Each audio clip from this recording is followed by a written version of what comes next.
একটু তরকারি দেই বাবা? না না, থাক থাক, আমার খুব লজ্জা করছে মা। কিসের লজ্জা? না মানে আপনাদের জন্য কিছু আনতে পারলাম না, তাই। সে তুমি কি করবে বলো? ইচ্ছে করে তো আর আচার খাওনি। ঠিক বলেছেন মা, আপনার মতো মিনতিও যদি আমায় একটু বুঝতো। কেন? সে কিছু বলেছে বুঝি তোমায়? না, বলবে না। এক হাড়ি মিষ্টি পথে গড়াগড়ি খেলো। কত আশা করে নিয়ে আসছিলুম, কানার মতো চলে দিন দুপুরে আচার খেলো।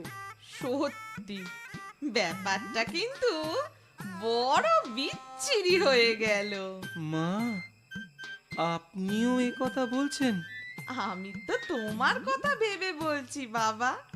তোমার লাগেনি তো?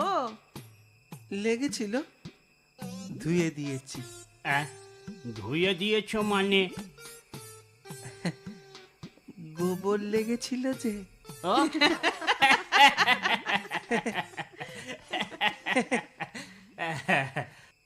দেখো দেখো জামাই বাবা, তুমি মিষ্টি নিয়ে আসতে পারোনি, তার জন্য আমি কোনো কষ্ট পাইনি। মিষ্টির থেকেও আরো একটা জিনিস আমি খুব ভালো খাই। কি জিনিস বাবা? আমার মাথা। মাথা নয়, কচি পাঁঠা। ভাবলেই না জিভে কেমন জল চলে আসছে। ঠিক আছে বাবা, পরের বার মিনতিকে যখন নিতে আসব, সাথে করে একটা কচি পাতা নিয়ে আসব। তা যে কোনো গাছের পাতা আনলে হবে বাবা?